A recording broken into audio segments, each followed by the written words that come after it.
चलिए तो हम सबसे पहले बता दें कि समाजवाद पर कल भी चर्चा हमने किए थे विस्तार पूर्वक, और चूंकि ये चैप्टर का नाम है और इस चैप्टर का जब हम पढ़ाना शुरू किए तो पहला पॉइंट भी यही दिए हैं, समाजवाद का परिचय अर्थ दिए हैं।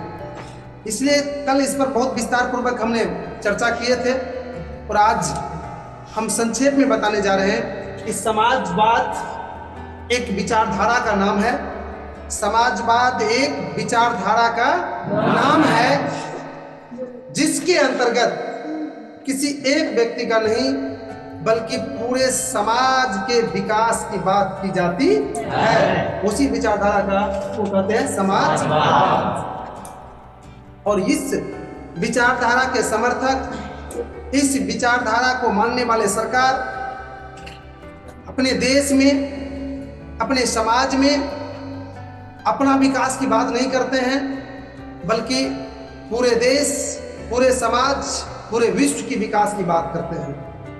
वही विचारधारा समाजवादी विचारधारा होती है। और इस तरह की जो विचारधारा को जो देश अपनाते हैं, जो इस तरह की नीति को जो देश अपनाते हैं, उस देश में समानता देखा जा रहा है कि आर्थिक क्षेत्र का जो मुख्य क्षेत्र होता है उसका संचालक सरकार बनते हैं।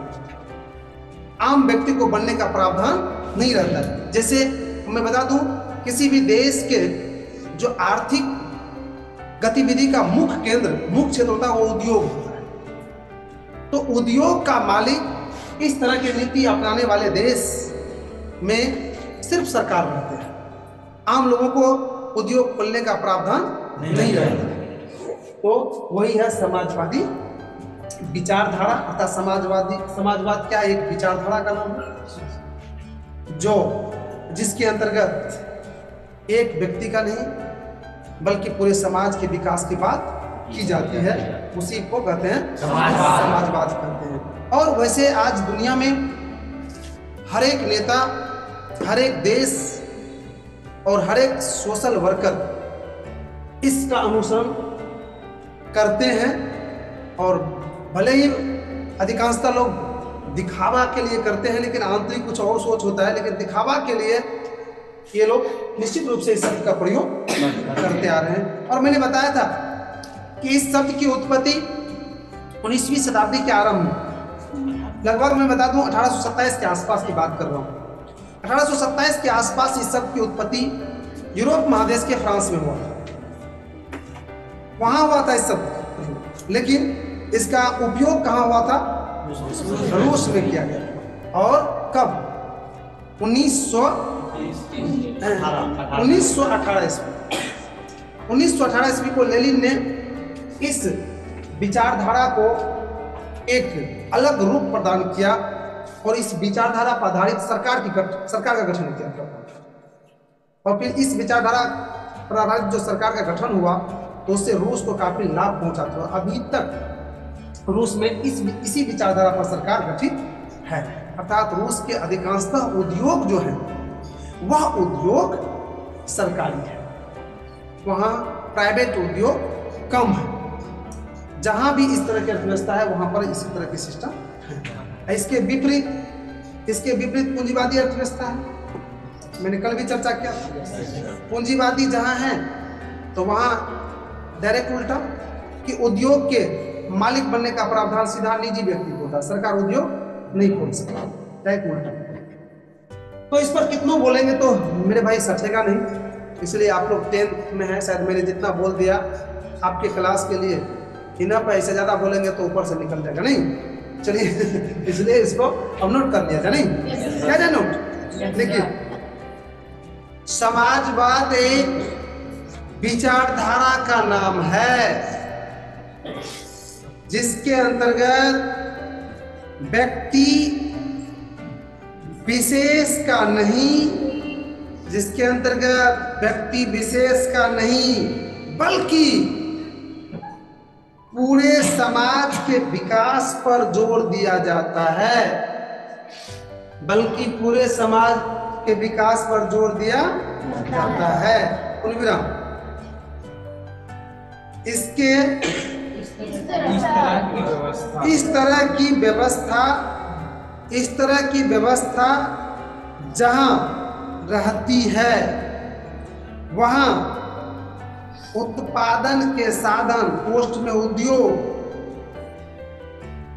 का संचालन करने का प्रावधान सिर्फ सरकार को शायद मेरे भाई लिख भी लिया आपने, समझ भी गए। लगता है कहीं पर पड़ती दिक्कत नहीं? अगर लगता है दिक्कत तो आगे बढ़े। बताइए मेरे भाई अगला पॉइंट।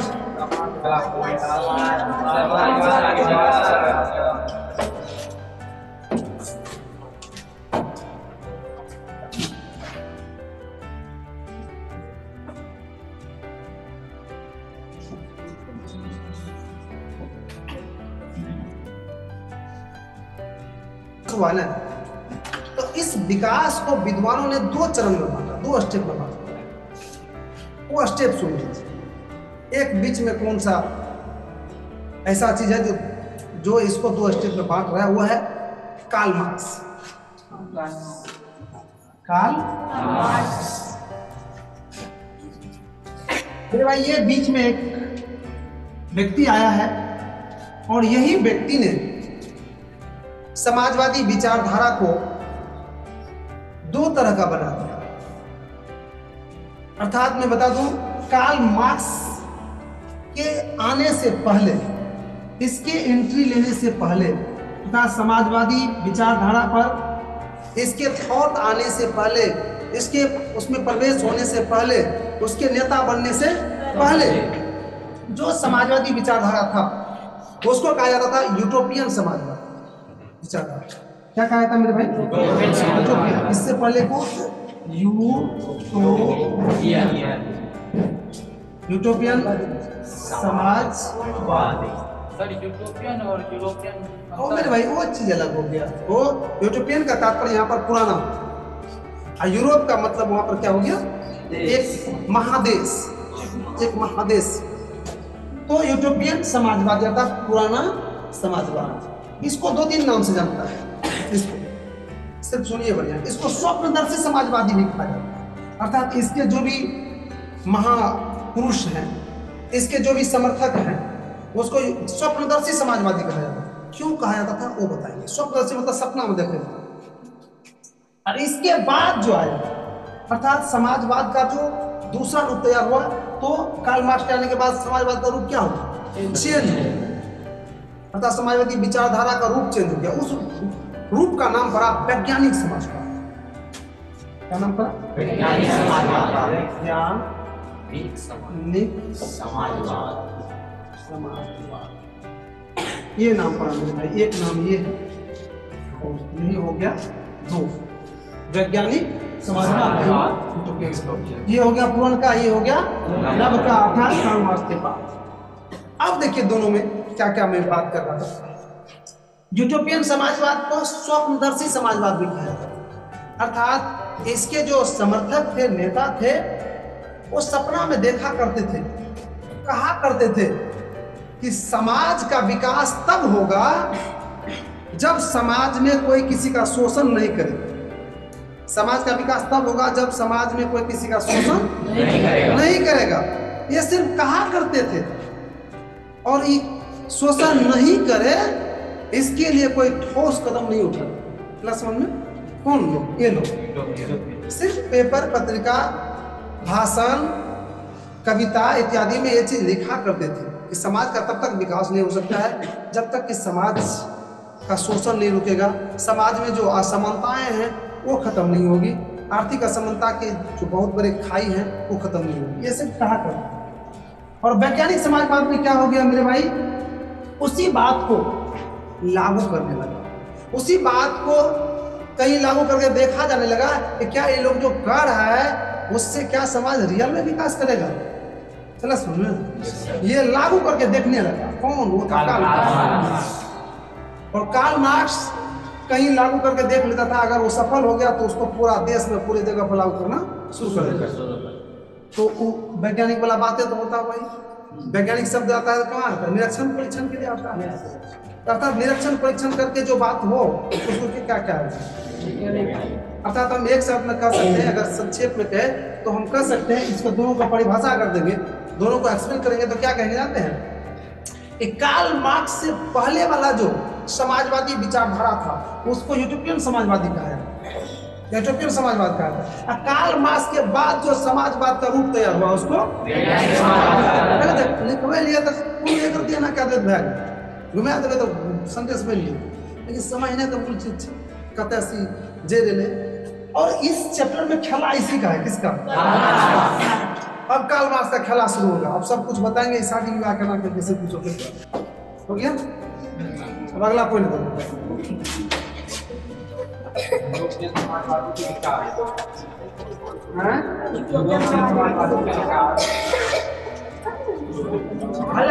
आप लोग जो है थोड़ा सा मेरे भाई, अब है यूटोपियन समाजवादी के विचार।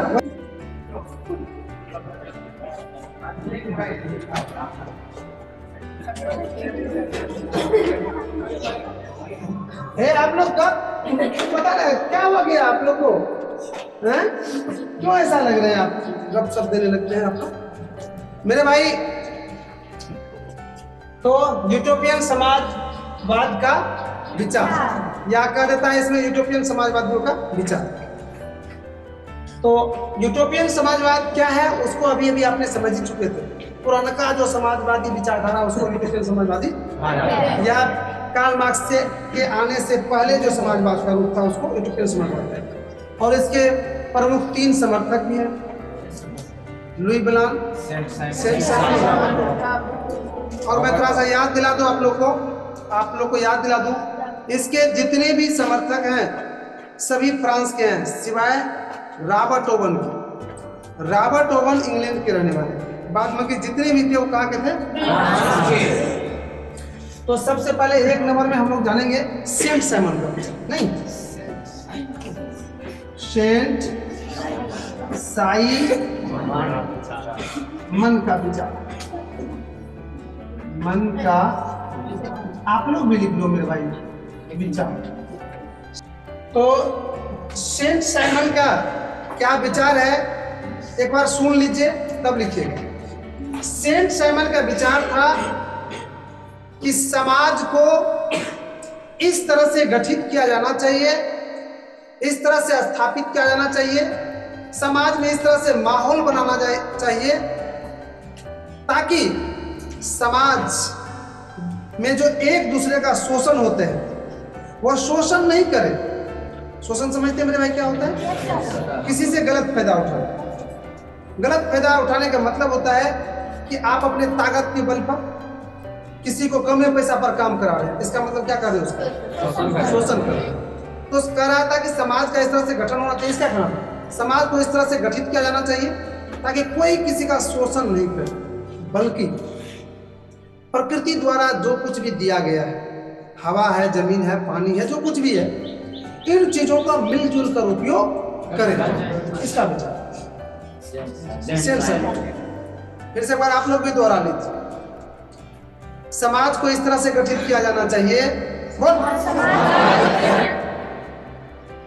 ताकि कोई किसी का शोषण नहीं करे, बल्कि एक दूसरे को आगे बढ़ने में सहायता करे। आपने देख लिया सेंट साइमन का विचार? शायद आप लोग भी करना है, कर लेते हैं।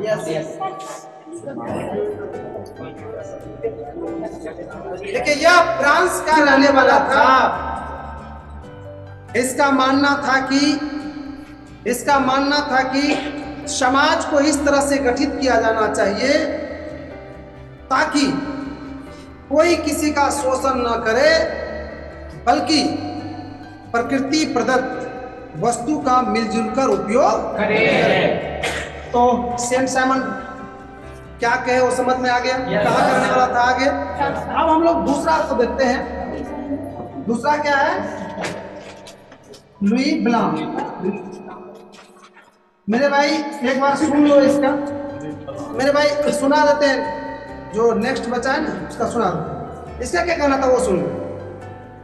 देखिए एक बार, ये छोटा चीज है, ये भी फ्रांस के रहने वाले थे। इसका कहना था कि समाज को इस तरह से गठित कीजिए कि कोई किसी का शोषण नहीं करे, लेकिन इससे पहले आप ये देखिए कि समाज में शोषण होता क्यों है। तो शोषण क्यों होता है? तो गरीब अमीर को लेके होता है। कोई गरीब है तो उसका अमीर लोग क्या करता है? तो शोषण करता है। और गरीब अमीर किसको लेके है? तो रुपया पैसा लेके है। और रुपया पैसा जब सबों के पास लगभग बराबर रहेगा या थोड़ा बहुत अंतर होगा तो चलेगा। अगर लगभग बराबर रहेगा तो कोई किसी का शोषण करेगा ही नहीं। अब ये सामने लाया और तब इन्होंने कहा कि आएगा कैसे ही ये आर्थिक समानता आएगा कैसे, उसके लिए उन्होंने अपना विचार किया। वही जो कहा है वही इसका विचार कहलाता है। इसका तो क्या कहा उन्होंने, सुन लीजिए। उन्होंने कहा कि ये जो आर्थिक क्षेत्र, तो बताया कहा आर्थिक क्षेत्र में समानता लाने से पहले आप राजनीतिक व्यवस्था को ठीक कर दें। अगर राजनीतिक व्यवस्था ठीक हो जाएगा तो आर्थिक व्यवस्था अपने आप सही हो जाएगा। राजनीतिक व्यवस्था का मतलब क्या मेरे? राजनीतिक क्षेत्र का मतलब क्या? शासन व्यवस्था से। राजनीति की जब भी बात आवे तो समझ लीजिए किससे हो रहा है? कहा कि राजनीतिक व्यवस्था ठीक कर लीजिए, मतलब शासक को ठीक कर लीजिए। शासक अगर चाहेंगे तो तुरंत हो जाएगा। हम आपकी तू बनी आएंगे आर्थिक व्यवस्था को ठीक करने के लिए, तो संभव नहीं है। सरकार अगर चाह लेगी तो तुरंत ठीक हो जाएगा। इसलिए उन्होंने अपना राय दिया कि आर्थिक व्यवस्था को ठीक करने से पहले, चूंकि ये समाज में जो असमानताएं हैं, शोषण जो हो रहा है, उसका मुख्य कारक इन्होंने किसको जिम्मेदार ठहराया? आर्थिक असमानता। वो चीज लिखा नहीं, लिखने में एक लाइन लिखा है, बैक वाला तो बताना पड़ता है ना हमको। तो उन्होंने कहा कि आर्थिक असमानता को दूर करने के लिए राजनीतिक व्यवस्था को पहले ठीक कर ले तो राजनीतिक आर्थिक व्यवस्था अपने आप ठीक हो जाएगी। तो शायद इसका क्लियर हो गया कि आर्थिक व्यवस्था को ठीक करने से पहले राजनीतिक व्यवस्था को ठीक कर। किसका? एक और है, उसका सुना देते हैं तब लिखेंगे। एक दूसरा क्या है? तीसरा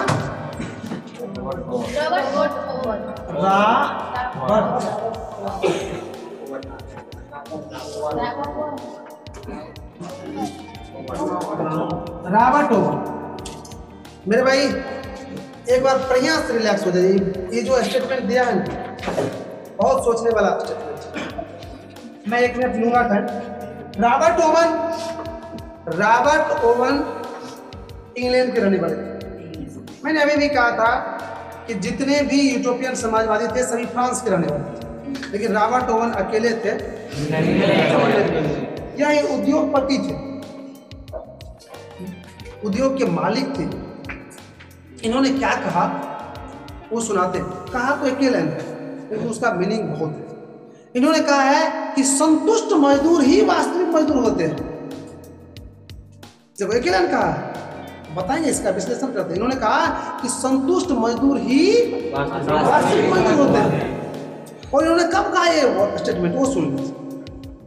इन्होंने उद्योग में मजदूर जो थे उसको इन्होंने संतुष्ट किया, अर्थात वेतन, सुविधा, अन्य चीज जो पहले दे रहा था। मान लीजिए पहले दे रहा था 20 रुपया, तो उसको इन्होंने 20 रुपया के बदले में क्या कर दिया? 35 टका कर दिया। तो लगभग दुगुना पेमेंट हो गया। और काम का घंटा जिसके उद्योग में पहले 12 घंटा था उसको 10 घंटा कर दिया। तो काम के घंटे भी घटा दिया, पेमेंट को क्या किया? बढ़ा दिया। तो उसे क्या लगना चाहिए? घाटा लगना चाहिए। लेकिन 5 गुना मुनाफा,